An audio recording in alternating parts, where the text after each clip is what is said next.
This is a Sandy Boy Productions podcast.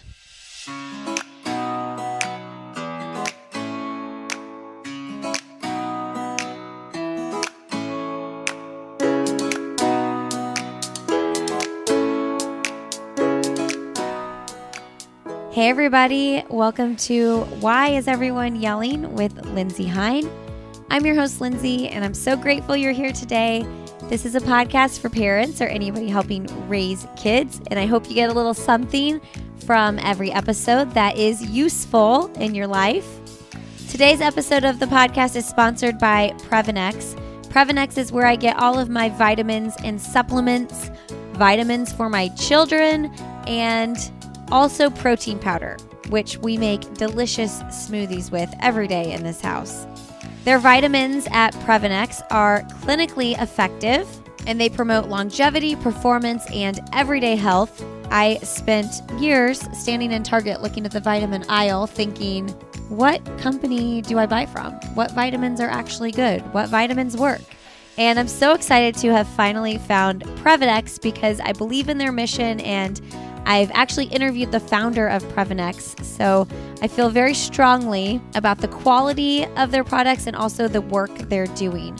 For every bottle of Super Vites, that's their kids' chewable multivitamin, that you buy, they donate a bottle to kids around the world who don't have access to the vitamins that our kids have access to. So a great give back model, and you can even get a subscription plan so that the vitamins that you purchase can just get delivered monthly, so you don't even have to think about it, you don't run out. Go to Previnex.com, use the code Lindsay15, that's LINDSEY15 for 15% off your order. All right, this episode today, you're listening to episode 51, and my guest is Sarah Boyd. She is the founder of Resilient Little Hearts, which is a children's book series that teaches resilience and emotional health. Their best-selling book is called The Boy Who Stood Up Tall, and Sarah has tons of parenting resources. Sarah is a psychologist and works in neuro leadership, and in this episode we talk about teaching kids to navigate difficult emotions, raising sensitive kids, what is courage, and ultimately raising kids to help give them the skills they need to succeed in their future. I took a lot from this episode myself and thoroughly enjoyed my conversation with Sarah. I hope you will too, and if you do enjoy the conversation, leave us a quick rating and review to let us know what you think. That helps potential new listeners find the show. All right, enjoy my conversation with Sarah.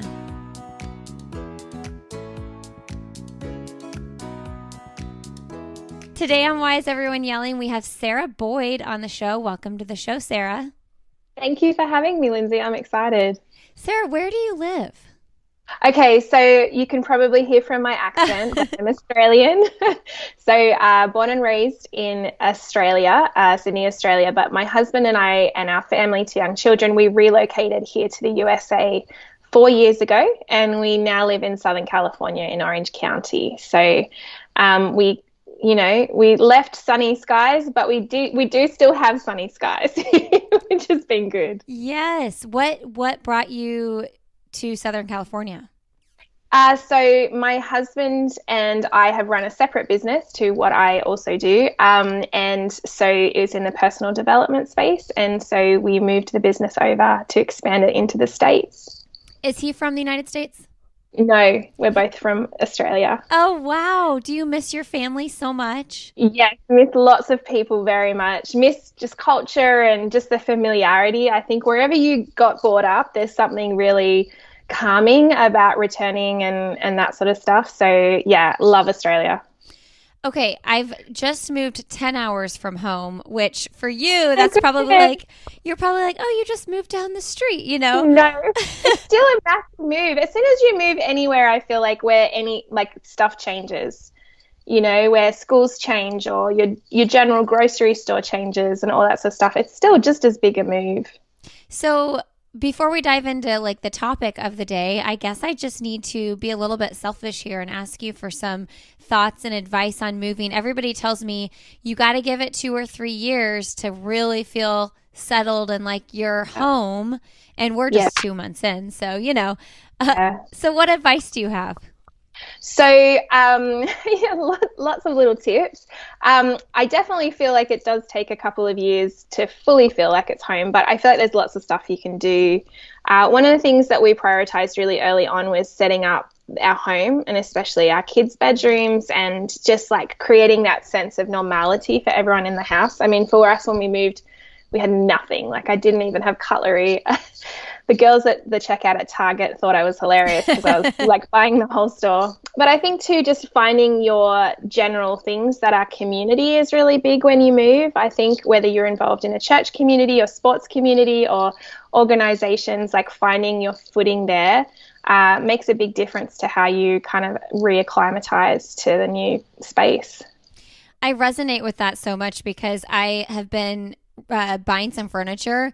Like, there were just certain things that didn't make sense in this house, and the bedrooms are smaller here, and I'm buying new bedroom furniture, and I'm like, I feel like I'm wasting all this time searching for furniture. Yes. Yeah. And my husband's like, it's not a waste. Like, we need furniture for our house, and it's going to make it feel more like home, but it still feels like a waste of time. I know. And I don't know about you, but it sometimes just feels like I often got to the point where I felt like this has become a full-time job. Like, just trying to set up the houses feels like just a full-time job. But I kind of operate better personally when stuff's organized and whatever. So I thought I even took a bit of time off work and some commitments so that I can just get us sorted, because I just knew I personally operated from a more calm, nicer place to everyone. Yeah, I love that too, because it's like, it feels sort of like frivolous and silly, like, oh, you don't have to actually worry about that. But if you think about it in the way that you can work better, you can parent better, you can be a better member of your community, if your space is peaceful and put together, then it makes sense. Yeah, well, I just feel like that's the space that you enter the world from. It's the space that and for children especially, like, moving can be very unsettling. And so setting up home is actually one of the best things you can do to even just emotionally help that transition for them, because their physical space has such a big, like, influence on how they're feeling.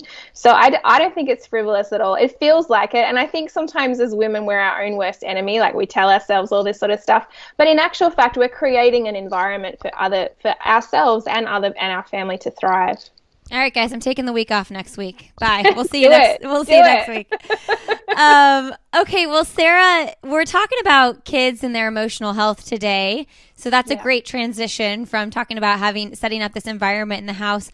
But Sarah, can you just share a little bit about your background story and how you became passionate about children and emotional well-being?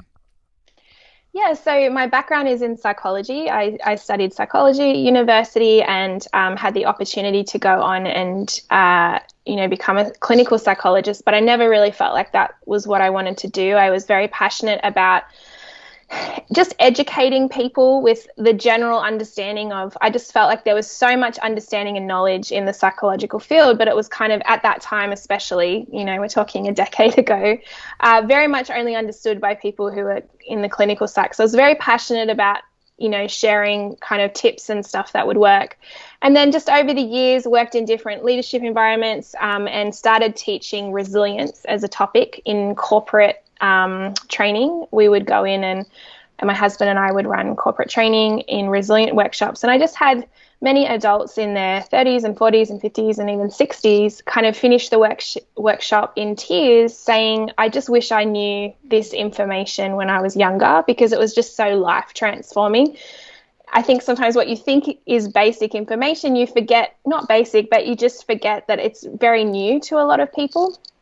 And that really affected me. I think sometimes we underestimate our own expertise or our own understanding of how the world works. And it really impacted me that sharing those stories and those tips and stuff really impacted people. And then I got diagnosed with cancer when I was 27 years old. And that was very kind of life transforming or changing for me.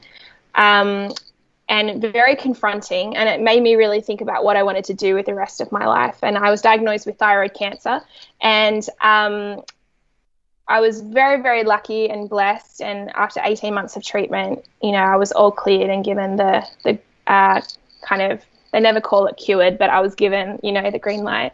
And not as soon as we were allowed with all the treatment, we fell pregnant with our first child. And so it was this culmination of events over a couple of years.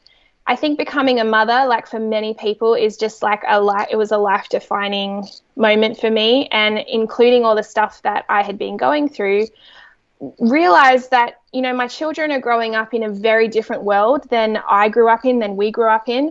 And there is more choice, more complexity, there is more stimulation, there is more pressure in many ways. And I realized from my own personal experience, I got diagnosed from cancer, there was no cause, like I didn't do something to get that most of the adversity that happens in our life isn't necessarily a reflection or an effect of our own actions. Like sometimes things just happen.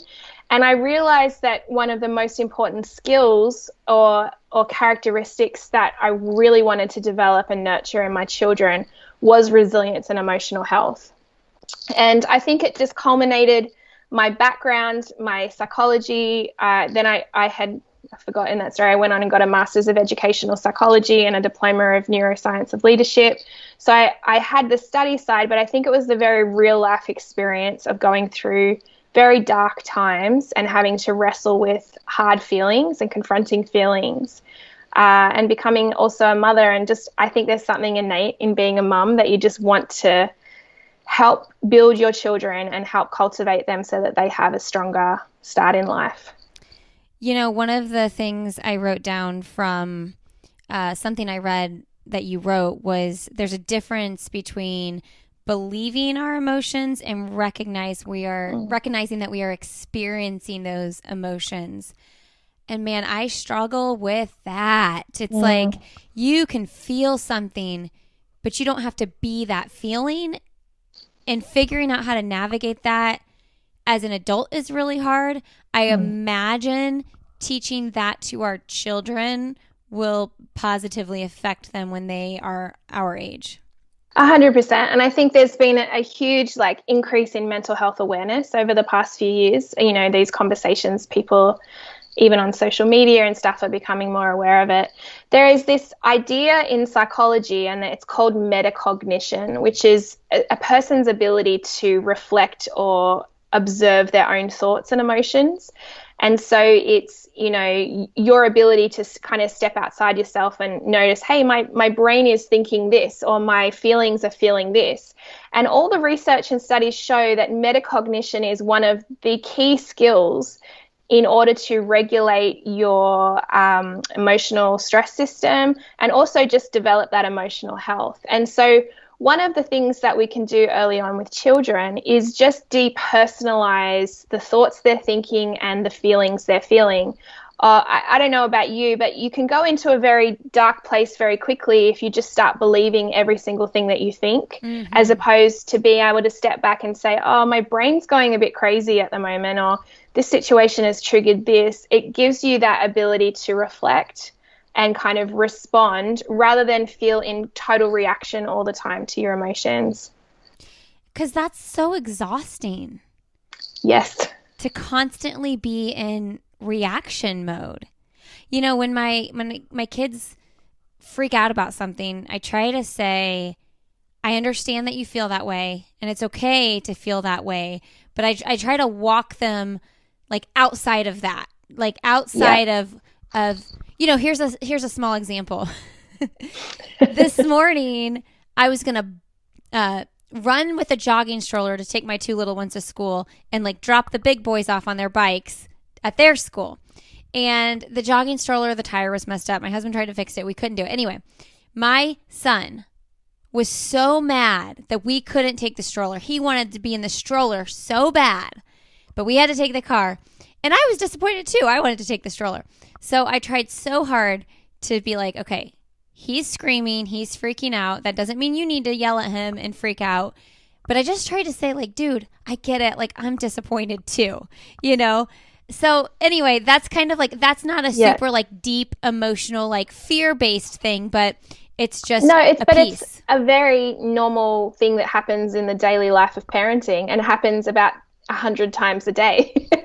Yes. And I think this is the thing that's kind of hard to like what you said, it is a challenge to teach children, because we're trying to cultivate a skill in them that they'll have in adulthood, but developmentally, especially younger children, don't have the neurological capacity to control their emotions. And so the prefrontal cortex, which is the part in our brain that kind of talks us through not reacting or not, it's really the place where metacognition is. It's the place that helps us calm down. It's the place that helps us, you feel road rage in traffic and you don't, crash the car or something like that. So it's the part of the brain that controls all of those things. That is the last part of the brain to fully come into development, and it doesn't really fully develop until 25 years of age. And so you've got little children, particularly children under the age of 7, who every single thing they feel, they're going to express.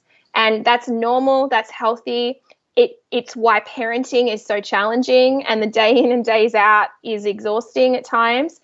But it's not, them expressing those emotions is not a reflection of bad parenting, or B, not a reflection that they're not like learning skills over time, because we just teach them little by exactly your response to them this morning. And it doesn't have to be perfect responses all the time, but enough of like training responses so that over time we're actually saying, hey, how are your feelings? Okay, what could here's the situation and let's learn how to deal with it. And that kind of training over time is what will build that emotional health. I think one of the key things in childhood, and this is like more of a tactical kind of tip for parents, we put a lot of pressure on ourselves and think that it's all about our responses all the time. But if you have created a family that is a safe enough, healthy enough, loving enough, not perfect environment, you've kind of ticked that box in terms of creating a foundation for your child. One of the biggest skills that will help them in their future is what's called emotional literacy, which is their capacity to recognize an emotion and name different emotions. So, and we're getting really, I think, a lot better at this as a kind of a culture of saying, hey, like smiley face is happy and sad face is sad. And are you feeling angry right now? Or even, mummy was feeling frustrated and that's why that's why I needed some deep breathing in a room by myself. And just that constant like talking to them about what emotions are, what it does is it sets them up into an environment and a kind of understanding that it's normal to talk about emotions, it's normal to feel emotions. And so when they're feeling them into their future, or even if they do have challenges with emotional health or mental health, they're able to at least have the skill to name it and to talk about it. And because previous generations didn't have that, they didn't talk about feelings. They didn't, a lot of times, wouldn't even be able to tell you what they were feeling. And so that emotional literacy piece is one of the key components for children. It's one of those things that I struggle with so much is when my kid is having a freak out moment and he's treating me disrespectfully in front of somebody else. Yes. And I suddenly feel so embarrassed. Because I'm like, oh, they're going to think I don't have control over my family, or like I'm not disciplining well or whatever. And I've talked about this a lot. I've tried to overcome that. And also, like, never judge a parent in the way they parent based on the emotions and like the anger or whatever feelings a kid is putting out. Even if they're hitting their parent, like you can't judge that parent. I 100% agree. And I just think that there are so many children who have additional needs. There are so many seasons you go through with children.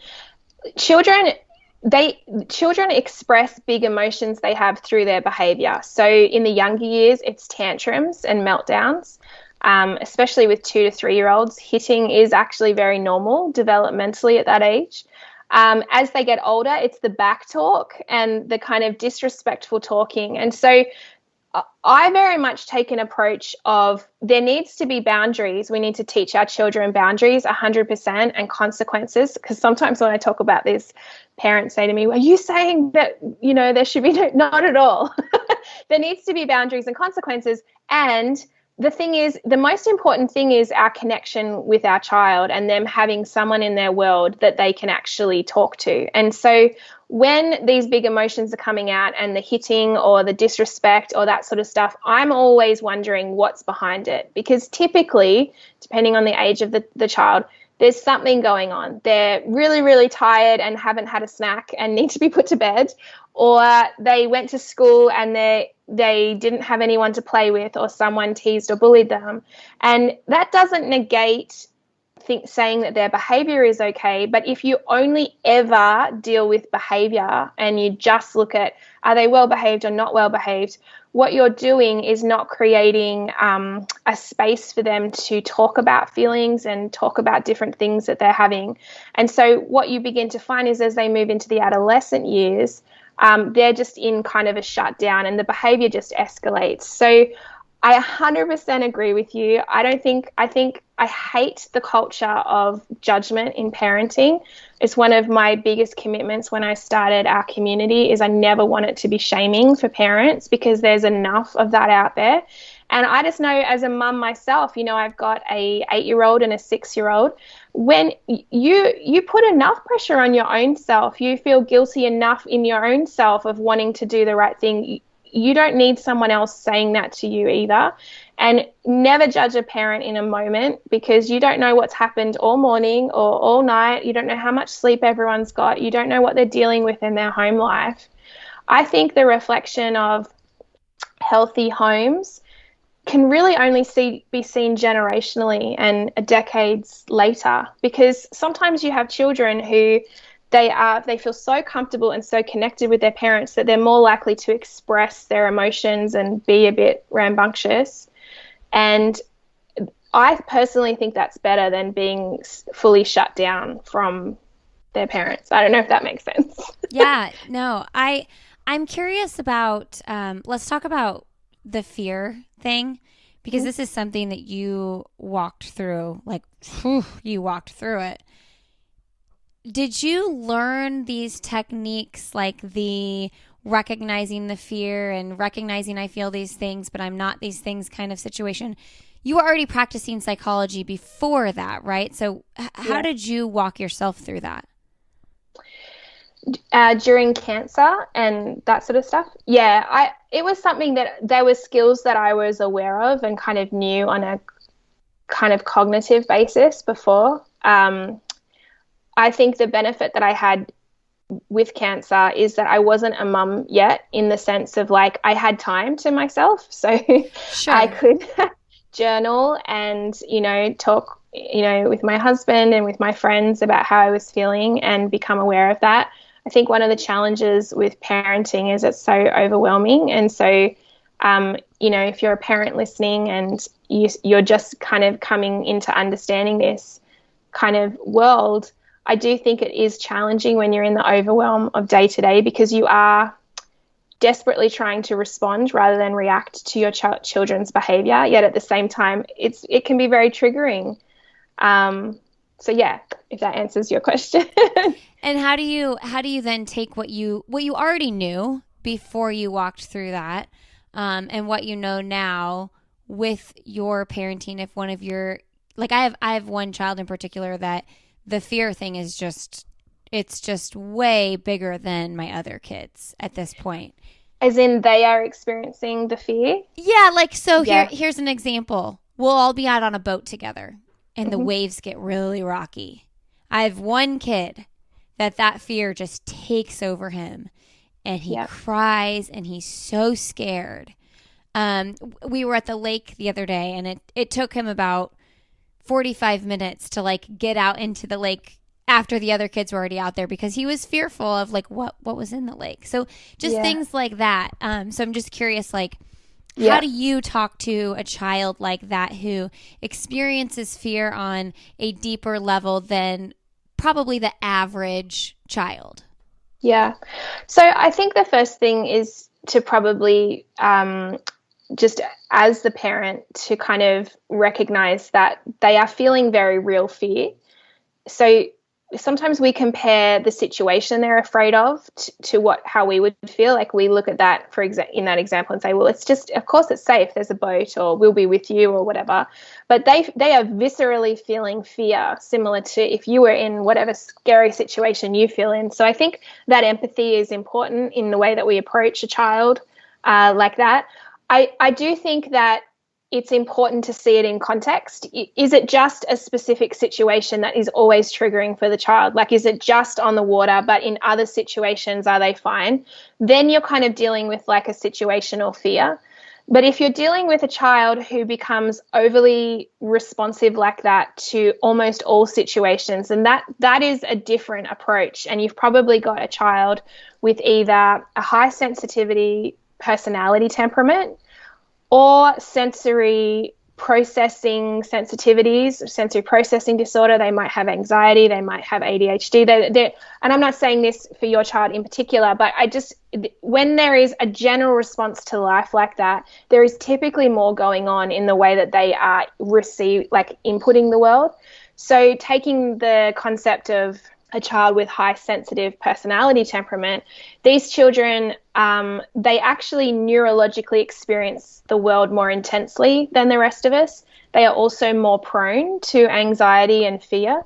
They often need times to decompress and quietness. And if they don't get that, if we keep pushing and pushing and pushing them with activities and hot days and, lots of loud noises, they'll end up hitting a tipping point that it doesn't matter what the situation is, they'll tip over, and then we're left thinking, well, it's just a normal day. And so really understanding what's going on with your specific child can really help with how to actually respond. And if it's in that specific situation, if it's just a situation, I typically use similar to what psychologists use to treat phobias, which is like stepping them through. You need to be able to hold both sides. You don't want to fully force them in without acknowledging their feelings and just throwing them in the deep end, because sometimes that can be more traumatizing, than they'll never get in the boat again. But at the same time, if you always allow your child to walk away from the thing that's scaring them, you're actually feeding the anxiety that they have. And, our deepest desire as parents is to love our children and keep them safe. But if you let them off the hook all the time, it just feeds anxiety. And so it's really about stepping them through. Hey, do you just want to slow this process down? Do you want mummy to hold your hand? Would you feel better if we got in on this side of the lake rather than that side of the lake? And actually, kind of building scaffolding around what could support them to do the thing that you want to do. That doesn't mean that it's not a lot of work for the parent, but then you'll begin to see that the child will trust you to kind of scaffold them through those situations. That's so interesting, because anytime we do things or go out, like we were just at my son's soccer game on Sunday, and this is the son I'm talking about, and like he gets in the car, he's beet red, and he worked really hard and he was great, but he's like, I cannot wait to just lay on the couch and not do anything. And it's like, yes. He seems to always do that and feel that way, which is so interesting to me because he's such an active kid, but he is always craving that like quiet, I just want to lay down on the couch time. Yeah. Well, I think that could be, a sign that he's introverted. It also, it depends on the other characteristics. So high sensitivity personality is they tend to be they can be extroverted or introverted, but they tend to be very deep thinkers about how the world works. At 4 years old, they're asking like how the world was, made and what's the meaning of life. And you're having very deep, intense conversations with them. They tend to be very empathetic, like beautiful kids, tender-hearted, like creative, quite smart. And so if that's the case, then that high sensitivity, they need major decompression time, or they just have a lot of meltdowns. Yes. Oh my goodness. Hey friends, a quick break to thank Previnex for supporting this episode of the podcast. Look no further than Previnex if you are looking for a place to find your multivitamins and supplements. They have tons of supplements, probiotics, cardiovascular health, joint supplements, and they also have protein powder and kids vitamins as well. You can just get these things on a subscription plan so they are mailed to your door. You don't have to think about it. Go to Previnex.com, use the code Lindsay15 for 15% off your order. And know that when you support a sponsor of this podcast, you are directly supporting the show. So for that, I thank you. Okay, back to the show. Okay, so one of the things I wrote down when I was researching for this interview was our biggest hope for our kids is that they will live a meaningful life. So I'm curious your thoughts on raising kids. You know, it's like sometimes I feel like I'm trying to be way too serious with my kids because I have that end game in my head and I'm like, I just want to make sure like they give back and they're good people and all these things, like, and they don't just live for themselves when they grow up. But kids are so, they can't process that big picture. So I'm just curious, like, how you navigate that.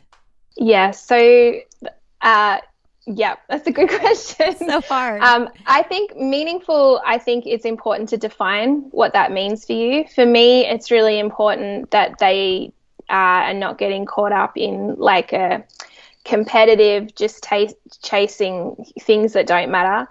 I think values-based parenting is really important, and what you value as a family, that speaks more to a child. The environment that they're in speaks more than whether you just talk to them about certain things at certain times, but who you are. You know, we as a family, I know you mentioned sports a lot. We as a family are involved in sports. We as a family are involved in the community, and, you know, exercising our body is really important to us as a family. They're learning that from being around you. For other people, it's like, you know, whether it's a school community or they're involved in their church community, it's this feeling of like, one of my concerns with where some of the culture's going is it's becoming so hyperly competitive at a childhood level. So, you know, I don't know what it was like for you, but I grew up in a generation that was like, you know, the 80s. And childhood was childhood. And then towards the end of, you know, your schooling, it starts to get much more pressured. And then you kind of enter the world, and then you can decide whether you want to get into a really competitive field, or even sports that were competitive. They really didn't feel this intensity. When my son, who's in third grade now, when we were first looking at schools nearby, we toured a school near us, and they said, oh, this is for kindergarten. Kindergarten has like a leadership training program. And I was like, hold up. I don't care if my son is trained in leadership. Like, I just want him to make friends and learn how to respect his teacher and start to learn to read and write. Like, that would be great. And I think that's more what I speak to, is like that, because we all know as adults, like, that stuff, you know, it doesn't matter as much. But I think we are putting a lot of pressure on our children as a general society, of like performance and stuff. That's so funny. Yeah, I mean, and it's interesting too. I oftentimes say to my oldest, a lot of times because he is the oldest, I'm like, you need to be a leader. And we talk about what a leader is, but the fact that they presented a course for leadership for your kindergartner. We do the same thing. We have like little affirmations they say every morning, and one of them's like, I'm a leader and whatever, but I definitely am not into leadership training programs for kindergartners. What are the other affirmations that you say? So we do some that are more for their personalities. So, okay, like, I'm smart and creative, funny and full of joy. I have a kind heart for others. We have one on there. Mum and Dad love me very much. They're proud of me. God has a special plan for my life. Today will be a great day. So I do affirmations with my kids at night before bed. Oh, that's beautiful. We do a little prayer, then we do that, and then we sing Peace Like a River. But I think doing them in the morning makes a lot of sense, because it's like you said, you're in your home, and that's where you prepare to go out into the world for the day. And that's what you're doing in the morning. The night, I mean, I guess I do them at night so they go to sleep with happy, like, positive thoughts, but the morning makes a lot of sense. Honestly, any time is good. Morning works really well for us. We have like the morning routine up on the board, and part of their like finishing their morning routine is they have to do we're still in sticker charts. They do. So part of their doing their affirmations is the end of their morning routine. And it's definitely something, one of my children in particular can be very hard on themselves, especially sometimes makes up more things in their head about what people think of them than the actual situation. And so wanting to set that in the morning is really important. I have always wanted to do sticker charts and check off the morning routine. In 9 years, I can't get it together. Honestly, I don't think it's something that like you have to do. I think if it works for you, awesome. For me, it's life, because if we didn't have them, my children would not get ready. But if you're able to do that, all power to you. I wish I could get rid of the sticker chart. I mean, I'm not saying it's easy, and I'm not. It's hectic. I think that it would help. I just cannot get myself organized. I mean, I know it's just a piece of paper with some stickers. Yeah, it's like, well, we've had to scaffold quite a lot of like tasks for my son, and so part of that was like having routines and that sort of stuff to kind of know what's happening. I mean, one of the things that we put together as part of Resilient Little Hearts, which is the kind of company that I run, is we've got a free download of visual routine charts, because it just kind of, all those sorts of things help children kind of know what's coming and mark it off and feel good that they've accomplished something. Okay, yeah. Tell us about Resilient Little Hearts. Yeah, so I started Resilient Little Hearts maybe 3 years ago now. I wrote my first children's book called The Boy Who Stood Up Tall, and kind of started just the Instagram account, and it's kind of blew up bigger than I thought it would be. I originally just started it. The mission of Resilient Little Hearts is we want to create educational resources for parents and children to help promote resilience and emotional health. And so we've got children's books and we've got resources for parents there. But yeah, just as I kind of started sharing parenting stuff online, it kind of has grown pretty quickly as well. So yeah, that's where we kind of share tactical tips as well as kind of a philosophy of how to approach parenting. Tell us about the book, The Boy Who Stood Tall, right? Yeah, The Boy Who Stood Up Tall. It's a children's book, picture storybook for ages about 4 to 8. It's really a story about teaching children how to stand up to fear. It's particularly written for highly sensitive children to kind of validate the experience that they're having, and it kind of teaches a couple of skills of naming emotions, like learning how important it is to stand up to our fears and not just run away from them all the time. It also teaches them power posing, which is a physical stance that children can use that changes hormonally their testosterone and helps them feel calm and confident when they're scared. But it's written as a children's book, so it's a story about a little boy who is scared of a thunderstorm and kind of learns how to stand up to it and grows bigger than his fears. Tell me more about this power pose. Okay, so the power pose is very similar to a Superman or Wonder Woman kind of stance, the hands on hips, feet wide.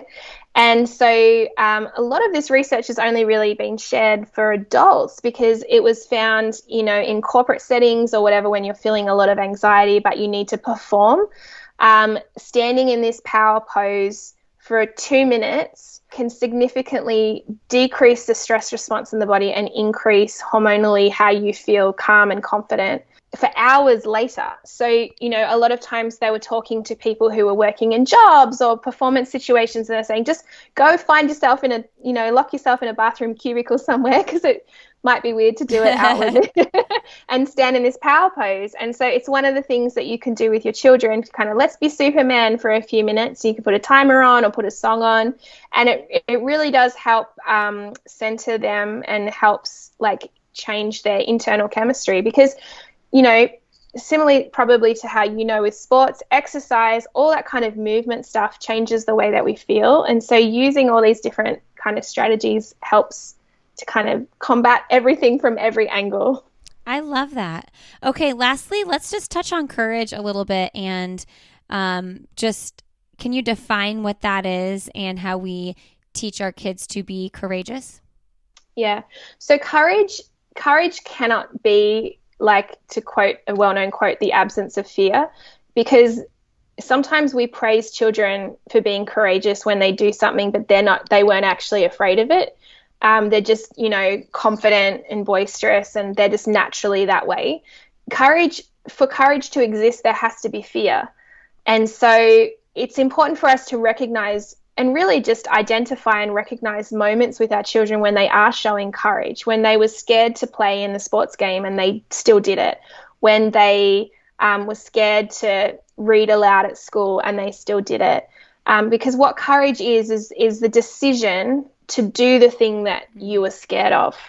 And so the way that we can cultivate that in our children is, number one, is modeling it ourselves and, living a life where we're actually having courage. And sometimes we think that means, doing this crazy, outrageous thing, but sometimes it can be, starting a podcast, or actually, starting that parents group that you wanted to get together with, or just something that, reaching out and introducing yourself to a new person. You're kind of showing courage in those small moments. So modeling it. Another big thing is acknowledging it in your children when they've done it. And in part of that acknowledgement is rewarding it. One of my children was very kind of nervous to be on stage at like the end of school presentation, that one that they have to do, which I think is super cute. Mm-hmm. Those moments you love being a parent. But they did it anyway. And when they came off the stage, my husband and I were like, "You're amazing because, you showed courage." And, they rolled their eyes. I know, courage. We say it so much. But I think just acknowledging that, because children who typically struggle with fear compare themselves to other children who are just naturally more confident. And so I think cultivating that characteristic is really acknowledging when they do take steps, even if they seem small. That's the other thing. So if the big thing that they're scared of, maybe they haven't accomplished that yet, but have they taken steps towards it, celebrating those steps as well. I am just like, I'm thinking about when my second son was in pre-K and they did a performance like that. Yeah.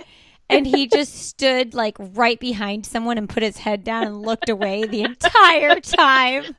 So and we laughed and laughed, but he was clearly very anxious about being up there, and I don't remember how we responded. I think that I had like a new baby and then a 2-year-old, and I was probably just like, it is what it is. But looking back, I'm like, man, that was courageous. He didn't have to go stand on that stage. I feel like I kind of forced him to go up there, but he wasn't kicking and screaming. He just didn't want to.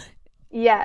But I think that's good. Like I said before, you don't want to remove, just because they're scared isn't a sign that you should say, okay, you don't have to do it then. But yeah, who doesn't love a school presentation? I know, and we're missing them. We're missing them. We haven't had them in so long.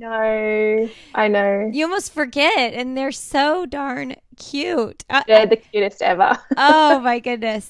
Okay. Well, this has been so great, and I'm going to pick up the book. I'm only a little bit sad that I didn't order it before this conversation. A good interviewer would have prepared in a way that she bought the book first. You're totally fine. I think my kids would love it, and you have a copy that's like beautiful that would be nice for display. Yeah, so you can get the paperback copy on just Amazon or wherever books are sold, but we also have a special edition that we sell from our online shop. We only ship to USA, but it's free shipping within USA.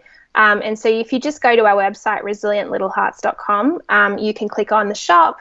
You can click on links to Amazon, and there's also a whole heap of free resources. We also have an ebook for parents called Brave that really talks, if you've got a child who's really struggling with fear, who might be highly sensitive or struggles with anxiety, it walks you through step by step how to support them and help them with that.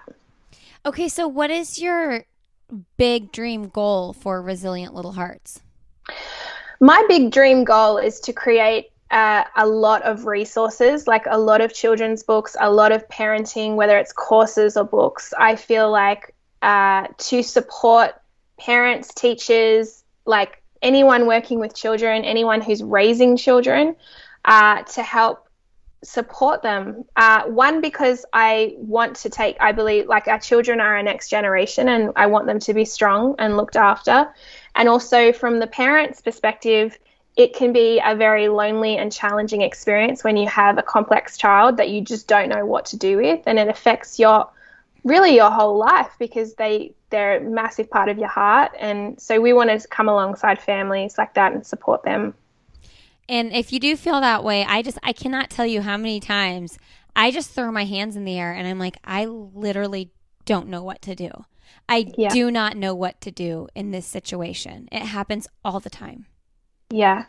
Yeah. And I think it's very real. And especially if you're navigating or raising children who might have differences, not even necessarily special needs, but they just don't fit into the box or they're not your personality. It's a very, like, who taught us? No one gave us classes in how to manage all of this. And so, yeah, that's our dream, is to come alongside families and support them. It's like finding this balance between, like, okay, people have been doing this for thousands of years, raising kids. So this balance of like, we can figure this out, but also we have the resources now, so why not utilize them? And how to find that like middle ground. Yeah, I do think in general, like we're very hard on ourselves as parents. I think that majority of parents are doing a far better job than they think that they are. And I think the difference is, as opposed to maybe a work environment or a sports environment, there's no one coming in at the end of the day saying, hey, do you know what? You did an amazing job today. You know, when that child yelled at you and you didn't talk back, or you didn't, lose your temper 50 times and, you did an amazing job. We don't have that. And so it's so anonymous, and it's so like we're our worst critic that way. And I think it's like, a lot of times what parents need the most is just some encouragement. That speaks to me so much. I cannot tell you, like, my husband works from home now. So ever since COVID, and now he still does. So it's changed a lot, like the dynamic of like how much he's physically available for the kids. Like randomly, like this interview, for instance, our little two get picked up from preschool at 1 and he's home. So he's able to go pick them up and get them set up and, whatever. They're watching TV. Okay, everybody. Yeah. But there were so many years there, 7 years really, where I was primarily the part-time working, part-time stay-at-home mom. And and I worked for myself. So I just felt like I have nobody to like share in this with. You don't have, like you said, you don't have bosses, you don't have teammates, you don't have coworkers. And my husband's my teammate, but if he's not here all day, it's just not the same. So if you are feeling that and you are listening to this podcast, you're doing a good job.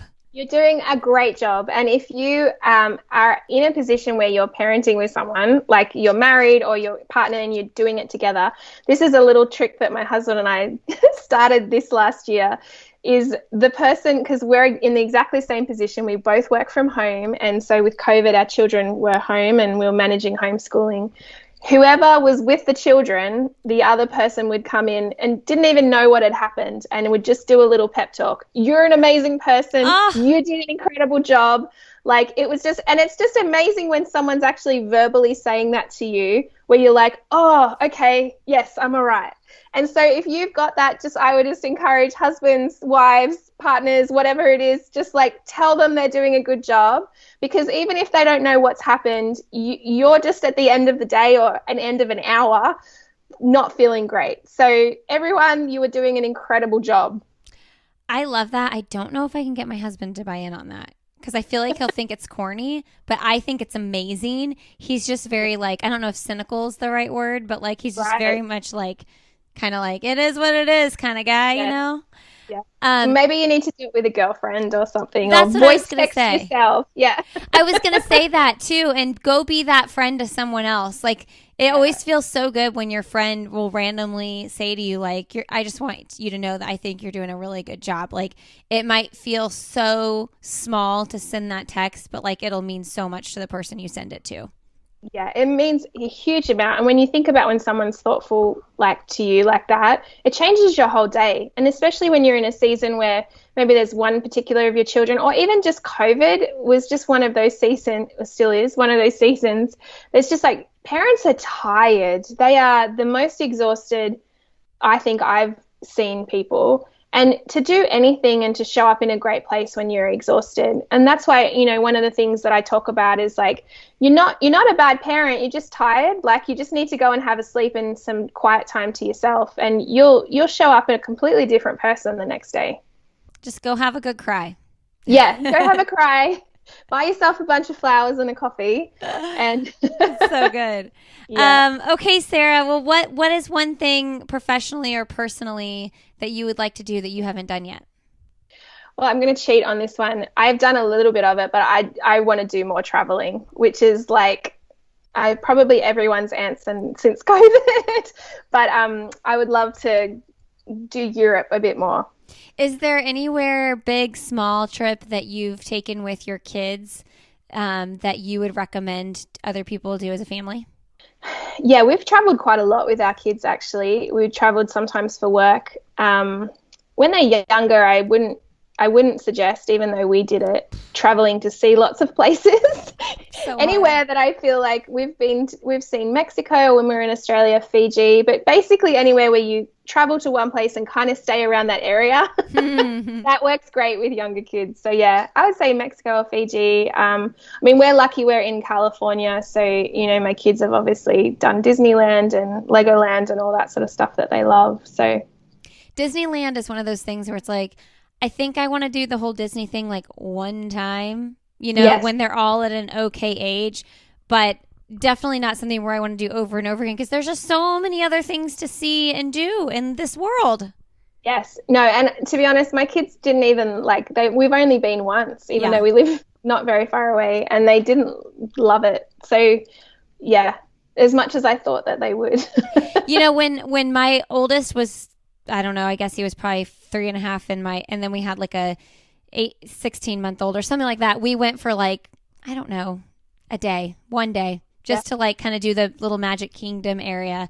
And it wasn't anything big deal. They won't remember it. But we were already going to be in Florida and we had an extra day. And we're like, well, let's just pop over there. I just don't know if we'll do it again. No. I don't know, Yeah, it's not something that I would jump at doing again personally. Okay, what is the best, most recent book you've read? The most recent one I've read, which I've read before, is called The Ruthless Elimination of Hurry by John Mark Comer. It's just, he really talks about the culture of hurry and how fast a pace that we run as a society. And basically the premise of the book is you can't be emotionally healthy if you are constantly running at a fast pace. So that's a really good book. Ooh, that sounds good. Okay. The Boy Who Stood Up Tall. So that's sure. All, yeah. Do you have any other kids' books you recommend? Yes. Yes, Shamelessly My Own, which is The Boy Who Stood Up Tall. Yes. At the moment, honestly, we are a massive Winnie the Pooh and Paddington Bear family. We are rereading those chapter books all the time. So I would say that. And also my daughter, there's this little book called The Little Book of Fairies, which basically it's all, there are fairies living in your garden or whatever, but she loves that book and she's 6. So I'd recommend that. Okay. And then what is your last message to leave with our audience today? Just that you are doing a far better job than you think you are. And that if there was someone who could, if I could come alongside people and take you out for coffee and acknowledge all those small moments that you've, held your tongue when you didn't want to, or, sacrificed your own sleep and whatever for your children, you're doing a far better job than you think you are. And it's going to, the investment that you make in a child's life today is going to make a difference for their future. Thank you, Sarah. You're welcome. Thanks for having me. All right, friends, thanks for being here today. Thank you, Sarah, for coming on the show. You all can learn more about Sarah and Resilient Little Hearts if you just find them on Instagram, Resilient Little Hearts. They have a great account over there, and Sarah is Sarah Boyd on Instagram. I would recommend checking out The Boy Who Stood Up Tall. I'm going to order it for my kids. Kind of surprised I haven't already done that myself. I'd love to connect with you. You can find this podcast on Instagram. We are Why Is Everyone Yelling over there. We have a Facebook group as well. And my personal Instagram is lindsayhine626. Thanks for being here. Have a great rest of your day, and we will see you next week on Why is Everyone Yelling?